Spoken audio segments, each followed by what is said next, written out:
Assalamualaikum warahmatullahi wabarakatuh. Senang sekali adik-adik, hari ini hari Rabu, jadwal reguler podcast kita. Dan yang hari ini dikhususkan bagi adik-adik calon mahasiswa yang tidak tinggal atau tidak berdomisili di Padang. Hari ini kita menghadirkan Ketua Tim Persiapan Program PSDKU Politeknik Negeri Padang, yaitu Bapak Sarmiadi SEMM. Selamat pagi, Pak. Selamat pagi Bu Tia, selamat pagi adik sekalian. Oke, nah kenapa Pak Sarmiadi hari ini kita hadirkan di sini? Karena beliau adalah Ketua Tim Persiapan Program PSDKU Politeknik Negeri Padang. Nah, apa itu PSDKU? Program Studi di luar kampus utama ya Pak ya. Nah, kebetulan nih Pak, adik-adik mungkin juga sudah mendengar kalau dulu ada istilahnya akademi komunitas. Nah, sekarang ada istilah PSDKU. Nah, kira-kira itu bedanya apa itu, Pak? Baik, terima kasih Bu Mutia. Terima kasih atas kesempatan yang diberikan kepada kami. Jadi, pada tahun 2012, pemerintah ingin meningkatkan angka partisipasi kasar. Di Indonesia ini masih sedikit orang yang kuliah. Masih sedikit orang yang kuliah? Masih sedikit orang yang kuliah. Kemudian pemerintah pusat waktu itu ingin mendekatkan kampus ke beberapa kabupaten dan kota di Indonesia. Dan diluncurkanlah yang namanya program akademi komunitas untuk jenjang D2 dan D1. Hanya D2 dan D1 ya Pak? Hanya D2 dan D1. Nah, selanjutnya program ini berjalan diikuti oleh 90 kabupaten dan kota se-Indonesia dengan program-program pendidikan yang dilaksanakan dalam bentuk PDD. PDD itu program studi di luar domisili dari politeknik yang ditugaskan. Nah, kebetulan semenjak tahun 2012, Politeknik Negeri Padang itu dipercaya pemerintah untuk mempersiapkan pendirian 5 akademi komunitas. Ada di Kabupaten Tanah Datar, Kabupaten Solo Selatan, Kabupaten Pelalawan, Kabupaten Damastraya, dan Kabupaten Pelalawan di Riau, Provinsi Riau. Nah, dalam perjalanannya Bu Mutia, pemerintah melakukan evaluasi terhadap program ini, sehingga yang dari 90 kabupaten kota yang dipersiapkan menjadi rintisan akademi komunitas, hanya 4 yang bisa dimandirikan. Hanya 4 yang menjadi satker, satuan kerja di Kementerian Pendidikan dan Kebudayaan. Yang mana itu yang 4, Pak? Yang 4 itu yang pertama di Kabupaten Pacitan, yang kedua Kabupaten Blitar, kemudian yang ketiga di Aceh Barat, kemudian satu lagi di Kabupaten Rejang Lebong. Ada 4 itu yang bisa dimandirikan, kemudian sisanya secara perlahan pemerintah pusat melakukan evaluasi, baik dari sisi komitmen pemerintah daerah, operasionalnya, kemudian kebijakan-kebijakan pemerintah pusat terkait dengan keuangan, terkait dengan tata kelola, sehingga pada tahun 2018 keluarlah surat dari Dirjen Kelembagaan yang menyatakan program rintisan akademi komunitas ini hanya akan dibiayai sampai tahun 2020. Tahun 2020 saja? Tahun 2020 saja.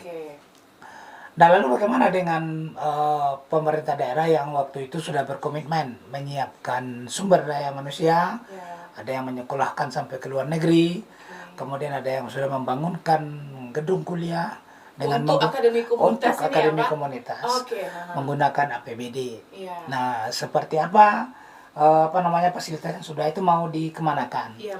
Sehingga pemerintah pusat memberikan 3 opsi kepada pemerintah daerah dan politeknik yang mengelola AK ini.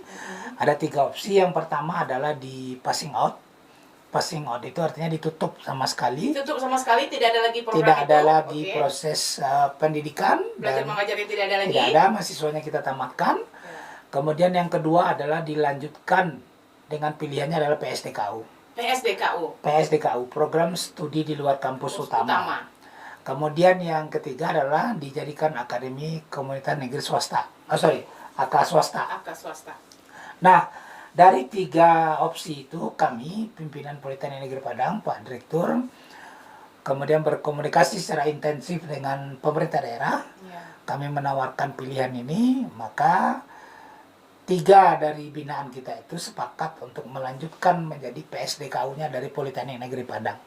Nah, berdasarkan kesepakatan itu maka kita mengajukan proposal ke kementerian, dan alhamdulillah pada bulan Januari kemarin 1 PSDKU yaitu Kabupaten Tanah Datar sudah dikeluarkan SK menterinya, sehingga kita bisa melakukan penerimaan mahasiswa baru. Kemudian yang satu lagi Solo Selatan itu materi bahan-bahannya sudah ada di Biro Hukum Kementerian untuk mungkin dalam waktu dekat akan dikeluarkan juga SK-nya. Kemudian satu lagi di PSDKU Kabupaten Pelalawan kita sedang menunggu dukungan dari pemerintah daerah karena berkaitan juga dengan transisi kepala daerah. Jadi memang PSDKU ini agak unik sedikit karena memang bisa kita laksanakan karena ada komitmen dari pemerintah daerah. Jadi kita ya, Pak, kita dibantu secara bersama oleh pemerintah daerah. Nah, jadi sebagai kelanjutan dari program akademi komunitas. Dan PSDKU ini sifatnya adalah afirmasi, kelanjutan dari akademi komunitas. Karena kalau kita bicara peraturan PSDKU murni itu tidak bisa. Jadi program studi yang bisa dibuka PSDKU-nya hanya untuk yang program studinya terakreditasi A atau unggul. A atau unggul. Ya. Itu kalau PSDKU-nya yang normal ya.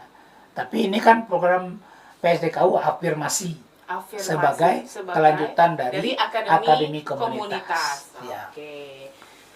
Nah, adik-adik, Bapak Sarmiadi ini juga merupakan sekretaris senat Politeknik Negeri Padang periode 2020 sampai 2024 nantinya. Nah, adik-adik, mungkin pertanyaan berikutnya yang muncul adalah sekarang ini PSDKU hanya tersedia di Tanah Datar ya, Pak? Sementara sampai hari ini sudah keluar itu izinnya adalah di Kabupaten Tanah Datar. Tapi kita masih menunggu 2 SK lagi untuk Kabupaten Solo Selatan dan Kabupaten Pelalawan. Oke, jadi adik-adik, untuk adik-adik yang tinggal di Tanah Datar nanti sudah bisa masuk jalur penerimaan PSDKU ya Pak ya. Iya, tapi bagi adik-adik di 2 daerah lainnya nanti mungkin masih menunggu karena masih dalam proses. Nah, tapi Pak, mungkin pertanyaan dari adik-adik, jenjang pendidikan yang tersedia untuk program PSDKU ini apa saja Pak? Apakah sama nggak dengan yang ada di kampus utama atau ada bedanya? Baik, jadi di PSDKU ini meskipun kampusnya di Tanah Datar itu tidak tertutup juga untuk kabupaten sekitar. Jadi misalkan yang tinggal di Padang Panjang, yang tinggal di 50 kota, atau yang tinggal di Riau dan mana-mana boleh juga ya, Pak? Boleh memilih. Jadi ini sifatnya umum dan ini sudah kita masukkan di program seleksi nasional. Jadi dari mana saja bisa kalau memang nanti pilihannya cocok. Ya begitu. Ya berarti siapa saja boleh ya Pak, tidak hanya adik-adik yang berdomisili di Tanah Datar, tapi dari mana saja boleh ikut masuk untuk kuliah di PSDKU. Kuliah di PSDKU. Iya, boleh Sumatera Barat boleh atau dari luar Sumatera Barat? Boleh, karena ini sifatnya nasional. Nasional. Dan pemilihannya nanti juga include dalam sistem pemilihan seleksi yang ada di Politeknik. Nah, jadi itu kemudian kalau dulu di Akademi Komunitas kita menyelenggarakan program D2. Nah, sekarang di program di PSDKU ini kita menyelenggarakan program Diploma 3. Diploma 3. Hanya Diploma 3 saja. Dan itu sesuai dengan program studi yang ada di Politeknik Negeri Padang. Apa saja itu Pak program studinya? Nah, jadi kalau di Tanah Datar kita buka D3 Sistem Informasi, kemudian D3 Teknologi Sipil. Kemudian nanti di Solo Selatan kita buka D3 Teknik Komputer, kemudian D3 Akuntansi. Di Pelalawan kita buka D3 Teknik Informatika dan D3 Teknologi Listrik. Nah, jadi adik-adik jangan khawatir meskipun kuliahnya di PSDKU tapi itu adalah Politeknik Negeri Padang. Hanya berbeda tempat saja, tapi komitmen kita Politeknik Negeri Padang adalah proses pembelajarannya sama dengan apa yang ada di Politeknik Negeri Padang. Nah itu dia Pak, yang menjadi pertanyaan selanjutnya. Mungkin adik-adik di rumah mikir, ini kampus utamanya kan di Padang, fasilitasnya banyak di Padang, dosennya itu juga di Padang. Nah bagaimana nanti proses belajar mengajarnya di PSDKU yang tanah datar? Apakah ada bedanya proses belajar mengajar yang di kampus utama dengan yang di PSDKU tanah datar? Atau sama atau bagaimana Pak? Baik, ya. Baik Bu Mutia, jadi namanya kan Politeknik Negeri Padang. Ya. Ya, walaupun kampusnya ada di daerah, tapi komitmen pimpinan Politeknik Negeri Padang adalah itu sama standarnya dengan yang ada di Politeknik. Nanti mutunya dijamin oleh sistem penjaminan mutunya Politeknik. Jadi kita pastikan dosennya, kemudian fasilitasnya sesuai dengan standar yang ada di Politeknik Negeri Padang. Nah kita alhamdulillah, kenapa kita bisa lanjut ke PSDKU? Karena kita sudah punya sumber daya manusia, sudah punya dosen di sana, kemudian sudah punya fasilitas yang semuanya dirancang oleh dosen-dosen Politeknik Negeri Padang. Jadi kita ketika membidani akademi komunitas dan dilanjutkan sekarang menjadi PSDKU, sudah berusaha mempersiapkan fasilitas dan sarana pendidikan yang sesuai dengan standar Politeknik. Jadi kita Politeknik Negeri Padang menjamin nanti dalam operasionalnya tidak ada perbedaan antara yang di Tanah Datar, yang di Sulawesi Selatan, di Pulau Lawan dengan yang ada di Politeknik Negeri Padang. Itu salah satu komitmen yang disampaikan Pak Direktur, kemudian disampaikan ke Senat Politeknik. Karena membuka PSDKU ini kan mesti ada rekomendasi dari Senat. Nah, jadi ketika pimpinan bisa meyakinkan ada standar mutu yang sama, maka Senat Politeknik merekomendasikan tahun yang lalu kita mau mengusulkan proposal ini. Oke, jadi adik-adik, Pak Sarmiadi yang selaku Ketua Tim Persiapan PSDKU dan juga merupakan anggota Senat, karena tadi sudah menjamin bahwa proses belajar mengajarnya sama dengan yang ada di kampus utama ya Pak ya? Iya, sama dengan itu. Semua nanti dosennya, kaprodinya itu dosen Politeknik. Oh, dosen Politeknik semua. Iya. Jadi dosen Politeknik ini pergi ke Tanah Datar? Ke Tanah Datar, pergi ke daerah, ditugaskan untuk mengelola perjalanan program studinya. Oke. Jadi kita pastikan semua sumber daya, kemudian manajemen tata kelolanya mengikuti standar yang ada di Politeknik. Termasuk juga nanti mahasiswanya tercatat di PDPT Politeknik. Dan satu lagi tantangannya bagi Politeknik, kenapa kita harus menjamin mutu 1 tahun begitu PSDKU ini jalan, kita harus usulkan akreditasinya. Oh, langsung usulkan akreditasinya ya Pak? Langsung usulkan akreditasinya sebagai jaminan dari kualitas pembelajaran. Iya, karena memang akreditasi juga menjadi satu pertimbangan bagi adik-adik untuk memilih perguruan tinggi menjadi tempat dia belajar ya Pak ya. Satu lagi, begitu proposal kita diakui, dinyatakan diterima di pusat, itu artinya kita sudah memenuhi akreditasi minimal. Nah, tinggal lagi kita meningkatkan dalam 1 tahun ke depan harus kita pacu, harus sama dengan akreditasi yang dimiliki oleh Politeknik. Karena kalau tidak, akan menurunkan rata-rata akreditasi yang ada di Politeknik. Karena ini menambah program studi yang ada di Politeknik. Iya betul, karena dia adalah memang bagian Politeknik bagian ya Pak ya. Seutuhnya dari Seutuhnya dari Politeknik. Cuman dia memang tidak berada di Padang di kampus utama ya, gitu betul. ya.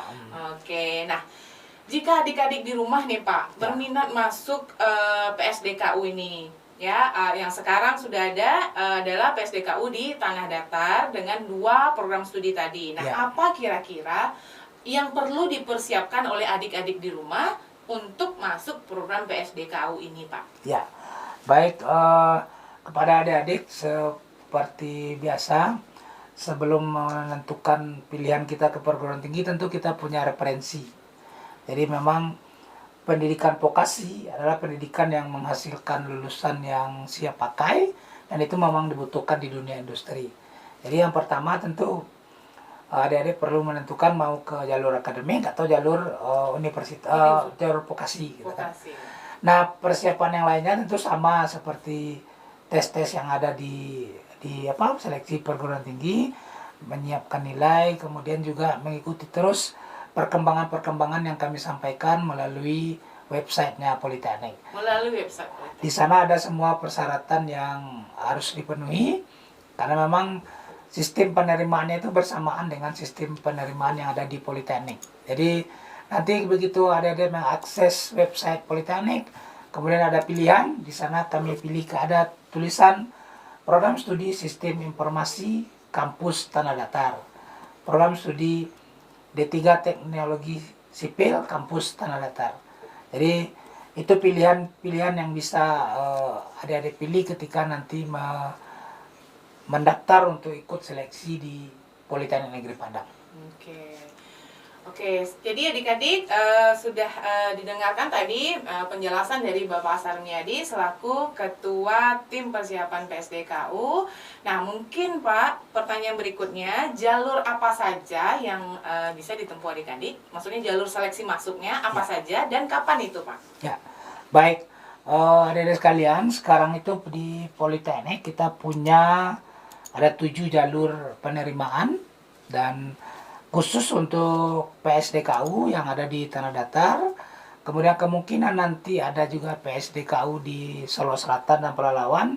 Itu bisa mengikuti 3 jalur penerimaan. Ada 3 jalur penerimaan, ada Pak ya? 3 jalur penerimaan. Kalau Politeknik dia punya 1, 7. 2, oke 7. 7. Ya. Oke, jalur. Nah, kalau untuk PSDKU dia punya jalur kita berapa, Pak? punya 3 jalur. Oke. Yang pertama itu adalah SBMPN. SBMPN. Ya, yaitu seleksi bersama masuk Politeknik Negeri. Iya, Nah, kapan itu, Pak? Itu dilaksanakan mulai dari tanggal 10 Mei sampai dengan 10 Juni 2021. Oke, 10 Mei sampai 10 Juni 2021. Ya. Oke. Kemudian nanti ada jalur seleksi nasional masuk Politeknik Negeri SNMPN. SNMPN. Dan ini yang dilaksanakan secara bersama Konsorsium Politeknik Negeri se-Indonesia. Kapan itu, Pak? Itu dilaksanakan pada tanggal, waktu pendaftarannya mulai 11 Januari sampai dengan 19 Maret 2021. Berarti sudah bisa nih ya, Pak, adik-adik mendaftar ya? Sudah bisa. Oke, jadi adik-adik sudah bisa nih untuk masuk program PSDKU melalui jalur SNMPN, sudah dibuka dari tanggal 11 Januari kemarin hingga tanggal 19 Maret 2021 nantinya. Berarti sekarang sedang dalam proses waktu masa mendaftar ya. Pendaftaran. Silahkan. Nah, kita lanjutkan, Pak. Kemudian yang ketiga nanti ada jalur mandiri, seleksi mandiri. Itu akan dilaksanakan dari tanggal 15 Juni sampai 28 Juli 2021. Nah, sesuai dengan rencana pimpinan, seleksi mandiri nanti juga akan dilaksanakan bersama dengan beberapa PTS di wilayah L2 Dikti 10. Jadi kita laksanakan seleksi bersama. Seleksi bersama ya, Pak ya, bersama dengan perguruan tinggi swasta yang ada lainnya di wilayah L2 Dikti. Di wilayah L2 Dikti. Oke. Jadi waktu pendaftarannya itu 15 Juni hingga 28 Juli 2021. Masih ada waktu, masih panjang waktunya untuk mempersiapkannya ya, Pak ya. Ya. Tapi yang untuk sekarang adik-adik sudah bisa mendaftar melalui seleksi nasional masuk Politeknik Negeri untuk program D3 sudah dibuka, sudah masa pendaftarannya. Silahkan mendaftar. Nah, bagaimana cara mendaftarnya, Pak? Di mendaftarnya kita, karena tahun ini kita menggunakan sistem online, jadi mungkin bisa dilakukan dengan mengakses situs website Politeknik Negeri Padang. Ada di website khusus penerimaan penerimaan.pnp.ac.id.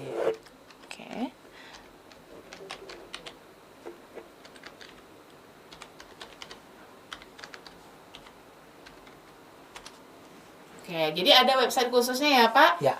Oh, untuk itu yaitu penerimaan .pnp.ac.id. Nah, ini ya, Pak ya? Ya. Penerimaan mahasiswa baru. Jadi adik-adik bisa mendaftar di sini ya, Pak? Ya, bisa langsung mendaftar. Bisa langsung mendaftar ke sini, dan di sini juga diterangkan sudah ada ini jalur seleksinya. Yang mana yang mau di pakai seleksinya ya, mau mengikuti seleksi yang mana. Nah, sudah ada nih. Bisa pilih info lebih lanjut untuk senam SNMPN, kemudian ada SBMPN, dan nanti untuk jalur atau seleksi mandiri. ya. Nah, lengkap informasinya di sini adik-adik, semuanya ada di sini. Ada peta lokasi kampusnya, kemudian untuk nanti misalnya adik-adik mau ujian, di sini sudah ada tersedia informasi peta lokasi, kemudian jalur seleksi mahasiswa baru, kemudian di sini ada panduan pemilihan prodi atau mau masuk ke website PNP, semua ada di sini. Langsung daftar, langsung klik yang merah ini ya. Oke, jadi informasinya sudah ada semua di website itu ya sudah Pak, kita ya? tampilkan di website semua. Oke. Jadi bisa diakses. Bisa diakses. Nah, nanti adik-adik juga bisa ulang lagi dengarkan podcast ini ya Pak ya, untuk penjelasannya. Nah, sekarang Pak, bagi adik-adik di rumah sana, calon mahasiswa Politeknik Negeri Padang, mungkin apa satu kata atau bukan satu kata ya, pesan mungkin atau himbauan bagi dari Bapak sebagai Ketua Tim Persiapan PSDKU. Silakan Pak. Jadi saya ingin menyampaikan moto Politeknik saja. Oke. Politeknik Negeri Padang, your bridge to the future. Oke, your Jadi bridge Politeknik to the Negeri future. Padang siap mengantarkan adik-adik menuju masa depan yang lebih baik. Oke, melalui program PSDKU. Oke, jadi adik-adik, itulah tadi perbincangan kita dengan Bapak Sarmiadi SEMM selaku Ketua Tim Persiapan PSDKU, dan beliau juga merupakan Sekretaris Senat periode 2020 hingga 2024. Nah, adik-adik, jangan ragu lagi, silahkan untuk mengakses website penerimaan pnp.ac.id untuk informasi lebih lanjut, dan silahkan juga nanti mengulang lagi podcast ini, tonton lagi mengenai informasi yang bisa didapatkan mengenai PSDKU. Oke, sekian podcast kita hari ini, sampai ketemu di podcast selanjutnya.